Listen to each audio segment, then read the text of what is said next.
जय श्री कृष्णा। राधे राधे दोस्तों आशा करती हूँ कि आप सब लड्डू गोपाल की कृपा से स्वस्थ और संपन्न होंगे। दोस्तों, लड्डू गोपाल जब हमारे घर में आते हैं, भले ही हम उनसे अपना कोई भी संबंध बनाए, अपना बेटा माने, अपना सखा माने या फिर अपना भाई माने, दोस्तों कभी कभी हम उनसे संबंध निर्धारित करने के बाद उनकी सेवा करते करते ये भूल जाते हैं कि वो प्रभु है। हम उन्हें अपना बेटा या फिर अपना भाई मानकर उनकी सेवा करते करते ये भूल जाते हैं कि हमारे घर में स्वयं भगवान विराजमान है। दोस्तों, ऐसा शास्त्रों में वर्णित है और स्वयं भगवान श्री कृष्ण ने भी कहा है कि मैं अपने विग्रह में स्वयं विराजमान हूँ। इसका मतलब ये है दोस्तों कि हमारे घर में प्रभु की जो भी फोटो, चित्रपट या फिर उनकी जो भी प्रतिमा है, वो कोई सामान्य प्रतिमा या सामान्य चित्रपट नहीं, भगवान स्वयं उसमें विराजमान है। इसीलिए तो प्रभु अपने भक्तों के साथ हमेशा ही लीलाएं किया करते हैं। लीला करके वो यही दिखाना चाहते हैं भक्त को कि मैं स्वयं जागृत हूँ, अपनी भक्ति के साथ उसकी भक्ति, उसकी सेवा को ग्रहण कर रहा हूँ। लेकिन भक्तों, शायद हम ही उनकी सेवा के योग्य हैं या नहीं, ये ही निश्चित नहीं है। हम अपने प्रभु की सेवा, उन्हें अपने घर लाने की योग्यता रखते हैं या नहीं, सबसे पहले हमें ये देख लेना चाहिए। दोस्तों, आज मैं आप सबको प्यारे लड्डू गोपाल की एक ऐसी सत्य घटना सुनाने जा रही हूँ जिसे सुनने के बाद ज़रूर आपका कलेजा लड्डू गोपाल के लिए तड़प उठेगा। अगर आपके मन में बाल गोपाल की थोड़ी सी भी निष्ठा होगी, लड्डू गोपाल की भक्ति में थोड़ा सा भी आपका मन भावित होगा दोस्तों, तो ज़रूर इस भक्त की सत्य घटना सुनकर आपका हृदय व्याकुल हो उठेगा अपने बाल गोपाल के लिए। दोस्तों, ये सत्य घटना है दिल्ली शहर की। दिल्ली शहर में रहने वाले अजय और उपासना, ये दोनों ही पति पत्नी थे। अजय और उपासना की विवाह को करीब 8 वर्ष हो चुके थे। अजय भी वहाँ एक छोटी सी नौकरी करता था और उसकी पत्नी उपासना भी दिल्ली में ही टीचर की नौकरी किया करती थी। दोनों को संतान नहीं हो रही थी। काफ़ी वर्षों से वे दोनों ही निसंतान थे। मन में संतान को पाने की लालसा तो थी, लेकिन वे दोनों ही भाग्य के अधीन थे, क्योंकि कई वर्षों से इलाज करने के बावजूद भी उपासना मां नहीं बन पा रही थी। दोनों पति पत्नी बहुत ही ज़्यादा परेशान थे। बहुत सारे ज्योतिषों को अपनी कुंडली दिखाना, बहुत सारे उपाय करना, लेकिन इन सब चीज़ों का कोई भी फायदा नहीं हो रहा था। उपासना की संतान नहीं हो रही थी। दोनों पति पत्नी बहुत ही ज़्यादा विवश थे। एक दिन अचानक से उपासना को उसके स्कूल में एक टीचर मिलती है जो उसे लड्डू गोपाल की सेवा के बारे में बताती है। वो उसे बताते हैं कि बाल गोपाल की सेवा वे लोग भी करते हैं जिनकी कोई भी संतान नहीं होती, और उनकी सेवा से इतना लाभ होता है कि बहुत ही जल्दी सूनी गोद भर जाती है। उस टीचर ने उपासना से बताया कि तुम भी अगर लड्डू गोपाल की सेवा अपने घर में विराजमान करोगी तो बहुत ही जल्दी तुम्हें संतान का सुख मिल जाएगा। उपासना चाहती तो थी माँ बनना, लेकिन वो उसके लिए कोई भी पूजा पाठ नहीं करना चाहती थी। घर आकर अपने पति अजय से उपासना ने ये बात बताई कि उसके एक साथ में काम करने वाली कर्मचारी ने लड्डू गोपाल के बारे में उपासना को बताया है।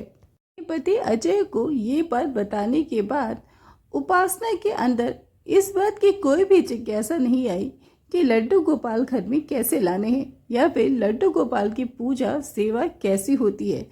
जैसे ही ये बात अजय को पता चली, अजय के मन में बहुत सारी जिज्ञासाएं आ गई कि लड्डू गोपाल है कौन, आखिर इनकी सेवा कैसे होती है। अजय के मन में एक विचार आया कि क्यों ना हम वृंदावन चलते हैं। दिल्ली से वृंदावन थोड़ा सा पास है। दोनों पति पत्नी एक छुट्टी के दिन वृंदावन घूमने के लिए चले गए। वहां जाकर अजय को लड्डू गोपाल की ढेर सारी दुकानें दिखी और अजय के मन में एक इच्छा जाग चुकी थी लड्डू गोपाल को अपने घर लाने की, क्योंकि अजय के मन में एक संतान की बहुत ही ज़्यादा लालसा थी। और लड्डू गोपाल को देखने के बाद पता नहीं अजय के मन में कृष्ण के प्रति एक बहुत ही तीव्र आकर्षण होने लगा। अजय अपनी पत्नी उपासना से कहता है कि हम यहाँ से लड्डू गोपाल की प्रतिमा अपने घर ज़रूर ले चलेंगे, लेकिन उपासना को ज़रा से भी रुचि नहीं होती कि लड्डू गोपाल को अपने घर ले जाएं। उपासना अजय से बोलती है कि लड्डू गोपाल की बहुत ही ज़्यादा सेवा करनी पड़ती है, उन्हें अपने घर में रखना इतना आसान नहीं होता। पहले सोच विचार लो, उसके बाद ही प्रतिमा घर ले चलना। लेकिन अजय तो मोहित हो चुका था बाल गोपाल के सौंदर्य के पीछे। अजय के मन में एक ऐसा भाव आ गया था कि अगर उसका पुत्र होगा तो वो ऐसे ही प्यारा सा होगा। और लड्डू गोपाल ने शायद अजय को अपनी भक्ति के लिए आकर्षित कर लिया था। अजय से रहा ना गया और उसने उसी क्षण वृंदावन से एक दुकान से लड्डू गोपाल की बड़ी ही प्यारी सी प्रतिमा खरीद ली।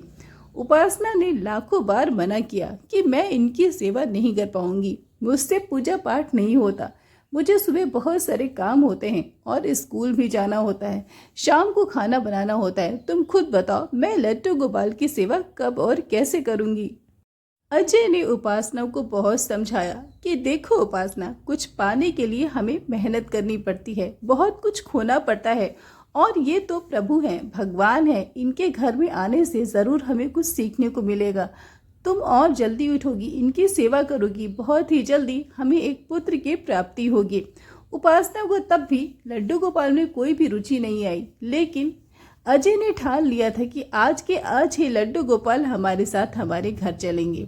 अजय ने बाल गोपाल की प्रतिमा ले ली और अगले ही दिन अजय और उपासना अपने घर वापस दिल्ली आ गए।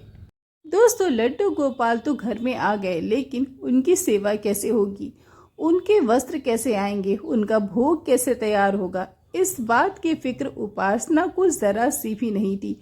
उसे जरा सी भी रुचि नहीं थी कि लड्डू गोपाल की सेवा हम कैसे करेंगे, भगवान की प्राण प्रतिष्ठा कैसे होगी, भगवान का आगमन घर में कैसे होगा। इन किसी भी बातों का उपासना के ऊपर कोई भी असर नहीं था। वो पहले की ही तरह अपना जीवन जिए जा रही थी, अपने पहले की ही दिनचर्या का अनुसरण किए जा रही थी। लेकिन अजय को बहुत ही ज़्यादा फिक्र थी, क्योंकि अजय ने सुना और पढ़ा था कि लड्डू गोपाल की सेवा में बहुत सारे नियम होते हैं। अजय अपने पुरोहित से लड्डू गोपाल की सेवा के बारे में पूछने लगा और जैसा उसके पुरोहित ने बताया वैसा ही अजय स्वयं उसकी सेवा करने लगा। अजय ने अपनी पत्नी से बोला कि पंडित जी ने जैसा बताया है, कल से तुम बाल गोपाल की वैसे ही सेवा करना। लेकिन उपासना के ऊपर इस बात का कोई भी असर नहीं हुआ। अगले दिन वो सुबेरे हर रोज की तरह उठकर नाश्ता तैयार करके नहा धोकर तैयार होकर स्कूल चली गई। उसने लड्डू गोपाल के कमरे में झांका भी तक नहीं, या फिर उसे इस बात की कोई भी फिक्र नहीं थी कि उसके पति ने बाल गोपाल की सेवा के लिए उसे आदेश दिया है। वो अपने स्कूल चली गई। जब अजय नहा कर पूजा घर में पहुंचा तो देखा कि उपासना ने लड्डू गोपाल की कोई सेवा नहीं की है, न तो भोग लगाया है, न ही दिया जलाया है। अजय को अपनी पत्नी पर बहुत क्रोध आता है, लेकिन उसे पता था कि उपासना को डांटने पर भी उसके ऊपर कोई भी असर नहीं पड़ेगा। अजय बड़ी ही प्रेम भरी नज़र से लड्डू गोपाल की तरफ देखने लगा और बाल गोपाल के लिए उसके मन में इतना वात्सल, इतनी करुणा आई कि अजय की आंखों में आंसू आ गए। अजय ने कभी सोचा भी नहीं था कि वो लड्डू गोपाल की सेवा करेगा, और अचानक से उसके मुंह से निकल पड़ा कि हे गोपाल जी, आप मेरे घर पधार गए हो। मुझे नहीं पता कि आपकी सेवा कैसे होगी। मेरी पत्नी को आपकी सेवा में कोई भी रुचि नहीं है, लेकिन मैंने आपको मन ही मन अपना पुत्र माना है और आज से मैं ही आपकी सेवा करूंगा। मुझे कुछ भी ज्ञान नहीं है कि सेवा कैसे होता है। अब आप ही मेरा मार्गदर्शन करना, जैसे आप मुझे सिखाओगे मैं वैसे ही आपकी सेवा करता रहूंगा। अजय ने बड़े ही भाव से लड्डू गोपाल को स्नान कराया, उन्हें फलों का भोग लगाया, उनका चरणामृत ग्रहण किया और तैयार होकर वो अपनी ऑफिस चला गया। इसी तरह हर रोज अजय लड्डू गोपाल की सेवा सुबह सुबह करके घर से निकलता था और शाम को जब वो घर आता तो हर रोज अपने बाल गोपाल अपने पुत्र के लिए कुछ न कुछ खाने के लिए, भोग लगाने के लिए जरूर लेकर आता। ऐसा ही भाव अजय के मन में सदा के लिए बन चुका था। लेकिन उसकी पत्नी उपासना, वो तो बिल्कुल ही नास्तिक थी। न तो उसे भगवान पर निष्ठा थी, विश्वास था, और न ही वो कभी पूजा पाठ करती थी। अजय हर रोज उससे बोलता था कि तुम अब से तो सुधर जाओ, हमारे घर में भगवान का आगमन हुआ है, हम बहुत ही सौभाग्यशाली है, तुम्हें अपने अंदर ये परिवर्तन लाना ही होगा, नहीं तो हम कभी भी अपने इस जन्म में पुत्र का मुंह नहीं देख सकेंगे। उपासना अपने पति की हर बात को काट देती थी। अजय चुपचाप बाल गोपाल की हर रोज सेवा किए जा रहा था, लेकिन एक दिन अचानक से उससे ऑफिस में पता चलता है कि उसे 10 दिन के टूर पर शहर से बाहर जाना होगा। अजय को जैसे ही ये बात पता चली कि उसे 10 दिन के लिए बाहर जाना है, अजय के मन में सबसे पहले अपने पुत्र लड्डू गोपाल का ख्याल आया कि अब मेरे बाल गोपाल की सेवा इन 10 दिनों में कैसे होगी। उपासना तो बाल गोपाल को हाथ भी नहीं लगाती, न तो उन्हें कुछ खिलाती है। अब मैं अपने लड्डू गोपाल को कैसे भोजन खिलाऊंगा? उन्हें संभव नहीं है कि बाल गोपाल को मैं अपने साथ ले चलूं, क्योंकि ऑफिस के सभी लोग वहां पर होंगे और ऐसा करना उचित भी नहीं होगा बाल गोपाल के लिए। अजय बहुत परेशान रहता है। वो शाम को घर आता है और अपनी सारी परेशानी उपासना से बताता है। वो कहता है कि उपासना, इन 10 दिनों तक हमारे बाल गोपाल का ख्याल तुम्हें रखना है। वो हमारे पुत्र हैं। भले ही हमारी कोई संतान नहीं है, लेकिन मैंने भगवान को ही अपना बेटा मान लिया है और मैं अब अपनी अमानत तुम्हें सौंप कर जा रहा हूँ। कल सुबह 4 बजे ही मुझे निकल जाना है और कल से बाल गोपाल की सेवा का भार तुम्हारे ऊपर होगा। तुम मुझे वचन दो कि मेरे नहीं रहने पर तुम लड्डू गोपाल की सेवा ठीक वैसे ही करोगी जैसे मैं करता हूँ।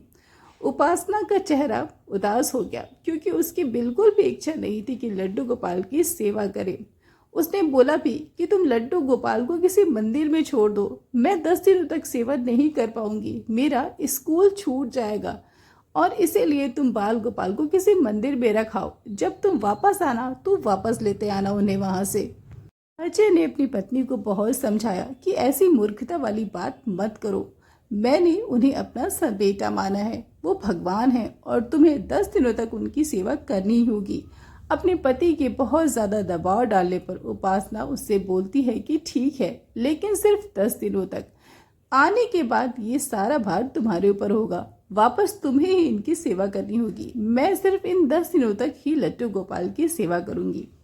अजय बहुत खुश होता है। वो सोचता है कि चलो, उपासना के अंदर थोड़ा सा परिवर्तन आया, अब मैं निश्चिंत होकर अपने काम के लिए शहर से बाहर जा पाऊंगा। दोस्तों, रात में दोनों खाना खाकर सोते हैं और अगले दिन भोर में सुबह तैयार होकर अजय निकल जाता है शहर से बाहर। अजय के जाने के बाद उपासना सुबह करीब 6 बजे उठती है और स्नान आदि करने लगती है। दोस्तों, उपासना को याद भी नहीं रहता कि मुझे लड्डू गोपाल को भी जगाना है, उन्हें भी जल ग्रहण कराना है, उन्हें स्नान कराना है। ये सारी बातें उपासना को शायद याद ही नहीं रहती, या तो उपासना अपने पति के आदेश का पालन नहीं करती। वो स्वयं तैयार होकर नाश्ता खाकर अपने घर से स्कूल के लिए निकल जाती है। दोस्तों, हर रोज 10 दिन तक लगातार उपासना ने ऐसा ही किया। एक भी दिन उपासना ने लड्डू गोपाल को न तो भोग लगाया, न स्नान कराया, न ही कुछ खिलाया, जल तक नहीं पिलाया। दोस्तों, ऐसे ही करते करते 10 दिन बीत जाते हैं और वो दिन आता है जिस दिन अजय को बाहर से वापस अपने शहर दिल्ली आना था। अजय के मन में बहुत ज़्यादा जिज्ञासा होती है। जैसे ही वो घर पहुंचने लगता है, उसके मन में एक उल्लास जागता है कि आज मैं अपने बाल गोपाल से 10 दिनों के बाद मिलूंगा। और उपासना ने भी 10 दिनों तक लड्डू गोपाल की खूब सेवा की होगी, मुझे पता है, क्योंकि मैंने सारी सामग्रियां, फल, भोग सब कुछ ला कर लड्डू गोपाल के पास रख दिया था। किसी भी चीज़ की कोई भी कमी नहीं थी। मेरे बाल गोपाल बहुत ही अच्छे से इन 10 दिनों को बिताए होंगे। दोस्तों, उसी दिन अजय, जबकि वो ट्रेन में था, उसकी ट्रेन का एक्सीडेंट हो जाता है और उपासना के फ़ोन पर फ़ोन आता है कि ट्रेन का एक्सीडेंट हो गया। उपासना भागी भागी उस स्थान पर पहुंचती है जहां पर एक्सीडेंट हुआ रहता है। वो अपने पति अजय को बहुत ढूंढती है, लेकिन कहीं भी उसका पता नहीं चलता। सभी यही मान लेते हैं कि अजय की मौत हो चुकी है, अब वो कभी भी वापस नहीं आएगा। उसका सामान, घड़ी, मोबाइल सब कुछ उपासना को मिल जाता है, लेकिन अजय वापस नहीं आता। उपासना बहुत रोती है। उसके ऊपर दुख का पहाड़ टूट पड़ता है। उसने कभी भी नहीं सोचा था कि कभी वो अजय से, अपने पति से बिछड़ेगी, दूर होगी। उसने कभी कल्पना भी नहीं की थी कि अजय जीवन के इस सफर पे उसका साथ छोड़कर इस तरह से चला जाएगा। उपासना की आंखों से आंसू नहीं रुकते। वो बहुत रोती है और अपना नियंत्रण खो देती है। वो इतना ज़्यादा रोती है कि उसकी स्थिति बहुत ही ज़्यादा दयनीय हो जाती है। वो घर वापस आती है और मन ही मन सोचती है कि अब मेरा जीवन बिल्कुल व्यर्थ हो गया, मुझे जीने का कोई भी हक नहीं, क्योंकि मेरा पति अब मुझे छोड़कर चला गया है। आखिर अब मेरे साथ कौन रहेगा, मेरा साथ कौन देगा, मुझे प्रेम कौन देगा। जीवन को गुजारना इतना आसान नहीं। उपासना बहुत ही ज़्यादा दुखी हो जाती है। दोस्तों, कुछ दिन बीतते हैं और उपासना को पता चलता है कि वो गर्भवती है। ये खबर जानने के बाद उसके पैरों तले जमीन खिसक जाती है। उसे विश्वास नहीं होता कि वो गर्भवती है, क्योंकि उसने माँ बनने की आस तक छोड़ चुकी थी। उसने कभी सोचा भी नहीं था कि उसे इस जीवन में, इस जन्म में संतान का सुख मिलेगा। वो अपने पति अजय को याद करके बहुत रोती है कि अगर आज अजय जीवित होता तो वो कितना खुश होता, ये सोचकर कि उसका अंश इस संसार में आने वाला है। उपासना के मन में खुशी तो बहुत थी माँ बनने की, लेकिन दुख इस बात का था कि उसके पति का साथ उससे छूट गया था। उपासना अब स्कूल जाना छोड़ चुकी थी। वो बहुत दिनों से घर पर ही थी। एक दिन वो दोपहर में आराम कर रही थी, तभी दरवाजे पर किसी ने आहट की। उसे लगा शायद कोई आया है। वो उठ कर गई और दरवाज़ा खुली। उसने जो देखा वो देखकर उसके पैरों तले जमीन खिसक गई। उपासना ने देखा उसका पति अजय उसकी आंखों के सामने खड़ा है। फिर क्या था, वो खुशी से झूम उठी ये देखकर कि उसका सुहाग जीवित है, उसका पति अजय इस संसार में जीवित है। दोनों पति पत्नी एक दूसरे से लिपट गए। अजय अंदर गया और बहुत महीनों बाद अजय अपनी पत्नी उपासना से मिला था, लेकिन अभी भी उसे उपासना से ज़्यादा अपने बाल गोपाल की फिक्र थी।